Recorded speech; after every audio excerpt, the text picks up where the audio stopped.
Yes, so welcome to another video, guys. It's the review of the West Ham game, and we knew it was going to be tricky going into that match, and this is why we've both been saying, bro, for so long, support West Ham in the Europa League, man, because if they were in the Europa League final, there's no chance they would have put that team out today. It was going to be tricky. As soon as we saw the West Ham team, we knew it was going to be difficult, and it was. We're going to get into all the details, but before we do, guys, please drop a like on the video if you've not done so already. Subscribe to the channel as well if you're new, and check out this ad from our sponsors, Manscaped.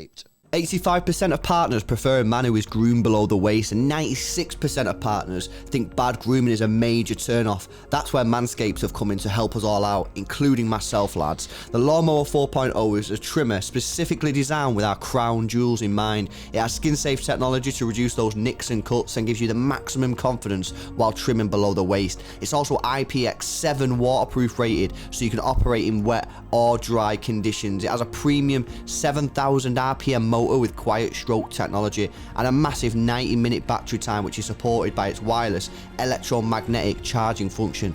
With the Performance Package 4.0, you'll get the Crop Reviver with witch hazel and powerful odor defense. This keeps your balls protected after a good shave. Crop Preserver with its soothing aloe vera and advanced quick absorbing cream, keeping your balls feeling fresh and hydrated. And the Weed Whacker to trim ear and nose hair. The Performance Package 4.0 has everything you need to keep you the most groomed man in the room. Use our code EXTRA20 XTRA20 at checkout and you'll save yourself 20% off your order and receive free international shipping.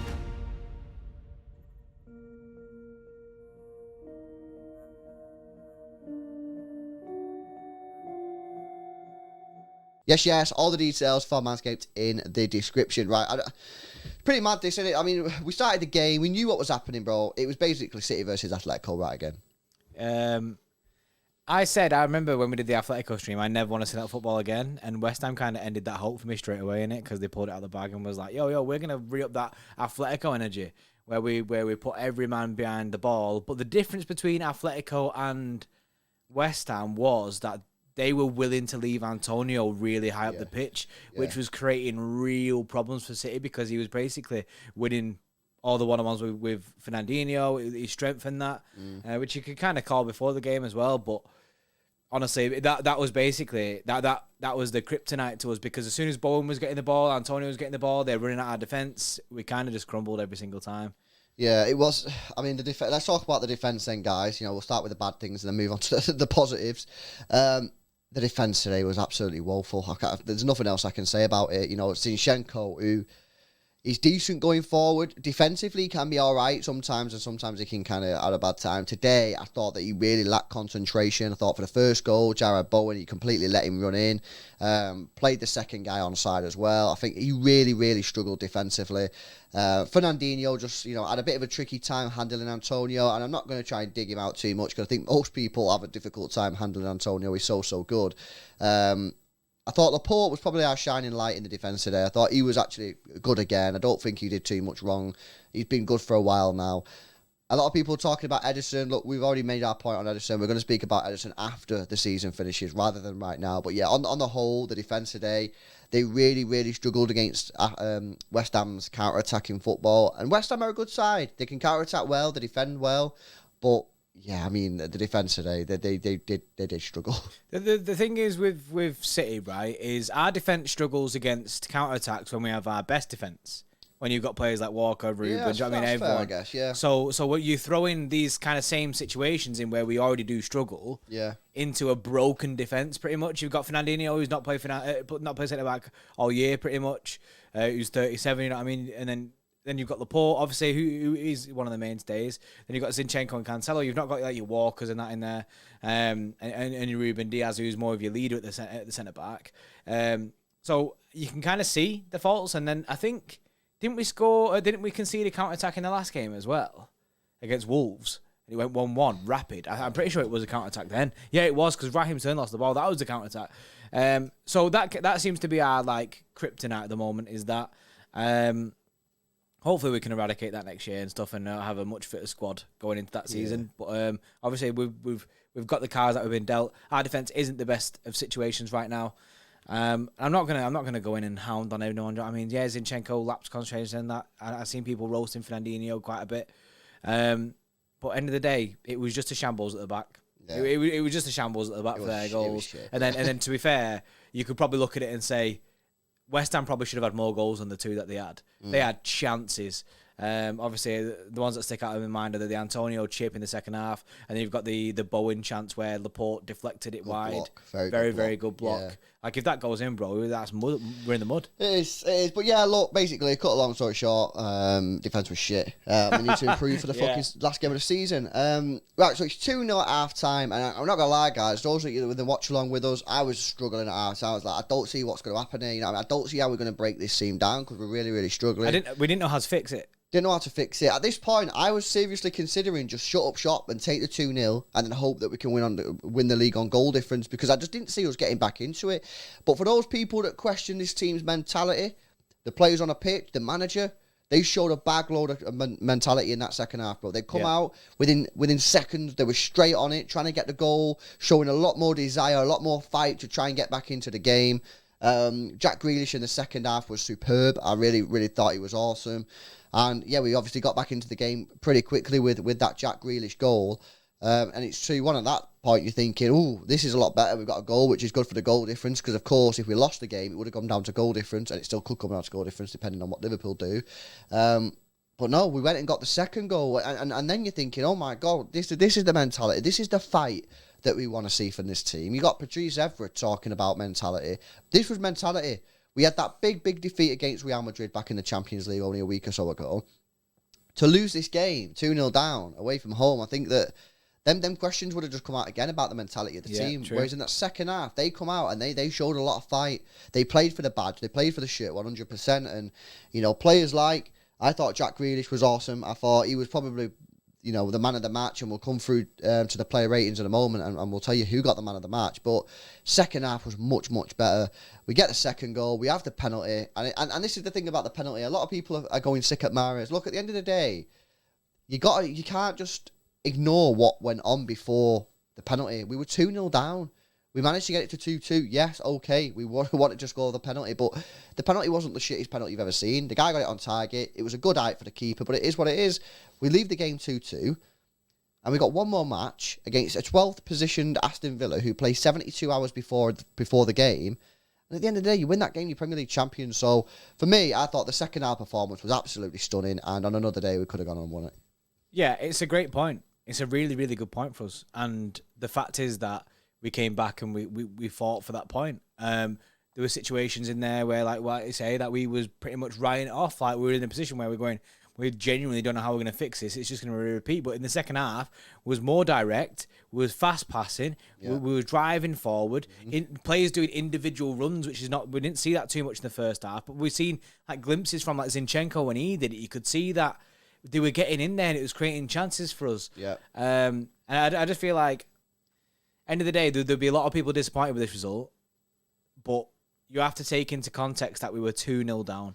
Yeah, I think, look at the game in isolation. Yeah, fuming. I was fuming, man. I was really frustrated at what was going on the pitch. It based purely and solely on the 90 minutes, not taking into consideration the actual title race. When you step back and look at the title race and look at that result in the view of the title race, it's a good point. We're now playing one game, and you win the game against Aston Villa, you win the league, simple as, you know what I mean? Whereas if you lost the game, we would have been looking at goal difference and all sorts. At the end of the day, right, I've put this on Twitter before, but we worked our way into a position where we had a draw in the bank. We've now used that draw against a very, very good side. We didn't drop it against some shit team. We dropped it against a mint team. West Ham are a mint side. We've used that draw against a good side, and now we've got one game to go, and we win that game, we win the league. Yeah. I just think sometimes people just need to step back and look at the wider picture rather than just honing but fully on the 90 minutes. And, of course, with only one game left, it's very difficult to hone in purely on the 90 minutes anyway, because you're just thinking about the next game, which is now Aston Villa. Win that game, we're champions. The thing is, pre-Wolves, we're saying we win this game, we've got a draw in the bank. There's a draw in the bank. And now that we've used that draw, it's like everyone's suddenly just sweating. And everyone's suddenly just like, obviously, I'm sweating about the last game of the season. Obviously, it's going to be nervy. It is what it is. That's football for you. But we've used our draw. We're still in the controlling position in this league. Yeah. It's still in our hands. Liverpool can win both of their next 2 games and not win the league.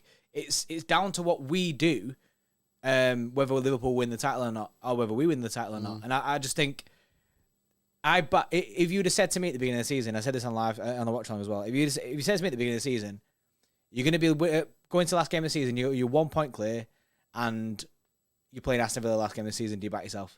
I 100% back myself. And that's no disrespect to Villa. I think it'll be a difficult game. But I also think that we can do it. I think with the players that we've got, we can win this title, bro. And of course, we will speak about Villa as we go through the week. Of course, we will with the build up. It's going to be a madness. So make sure you subscribe to the channel for that, by the way. But just to sort of end the sort of Villa talk, right? They play a match 72 hours before we play them, because they play against Burnley on the Thursday night and we play them on the Sunday night. Right? So they've only got 2 days rest. 2 days. They're 12th in the league, hence they're on the beaches, and we're at home. And this is a game that we should be winning anyway, regardless of the other points. So, look, I think this is a good result. Based on where we were at half-time, I think this is a good result. Does it change a loss to the draw? Does it change much? We still need to beat Villa. But the mentality that we've shown today tells me a lot about this team, so I'm happy. Right, let's move into the player ratings then, guys. These are decided by our Extra Club members. These are the guys at the bottom of the screen. They help support the show and really just help support the channel in general. If you want to get involved, you can do. The link's in the description. And by the way, if you want to join us, because we're going to be watching the Liverpool-Southampton game on Tuesday night, we do that for our Tier 3 Extra Club members. If you want to join us for that massive, massive match, and of course, if Liverpool lose that game, City will be officially Premier League champions. You can do. All you have to do is join the Extra Club as a Tier 3 member. Right, let's get into these player ratings. Edison gets a 4.1, and the heat is turning up on Edison. Massively. As I say, we'll speak about it at the end of the season. I think that's the right thing to do. Cancelo with a 5.9, Fernandinho with a 4.7, Laporte with a 6.6, so I thought had a good game today, and Zinchenko with a 4.5. So yeah, defence didn't cover themselves in glory today. Yeah, and that definitely shows. Rodri with a 7. Seen a few people slating Rodri today. It's a difficult one. It's difficult. I don't really remember him doing much. De Bruyne with a 6.8. He was sat a lot deeper today, which is a surprise considering that he got 4 goals last time. I thought he'd be positioned a bit more higher up the pitch. Maybe a bit more reserved. Bernardo with a 7. Mahrez gets a 5.8. Mahrez didn't have the best of games today, and obviously then on top of that, people are going to give him a low rating because he missed a penalty. Gabby with a 6.8. Again, he was trying to make things happen. But it just weren't happening for us. And Grealish actually gets the man of the match with an 8.7, which I think is the first time for Jack Grealish. And obviously, that you might look back at that goal that he scored, as dodgy as it was, you know what I mean? Like, bouncing and that. You might look back at the goal scored after next weekend and be like, that was a massive, massive goal. We needed that point. Well, it was a massive goal, wasn't it? It got us back into it. It got us straight back into the thing, because of how quick it was after half time, I think that just set some doubt into the West Ham players' mind. So yeah, you kind of rock them, innit? You get rocked. Definitely. Pep with a 7 and the referee with a 5.5. There's a couple of dodgy decisions maybe for the referee today. I think the Jesus penalty in the first half. Yeah. The fact that the Zinchenko weird goal. Well, he didn't put it in the net, but probably should have put it in the net. I think Grealish kicked the ball out of the keeper's hands, but the keeper didn't have full control on it. Zinchenko could have scored. Referee blew his whistle. Also, Grealish when he knocked it past that guy who ended up actually getting the yellow card in the second half. Yeah, should have been booked earlier than he was. Let us know about them decisions in the comment section below, guys. But ultimately, this is it. There's one game left of the Premier League. Win the game, we're Premier League champions. It is really, really that simple. Guys, let us know your thoughts and comments down below. Make sure you smash a like on the video as well. Subscribe to the channel. Go check out Manscaped at manscaped.com. Use code EXTRA20 for 20% off and free shipping. There'll be lots of content coming this week, guys, from the channel, so make sure you are subscribed, and we'll see you in the next one. See you later.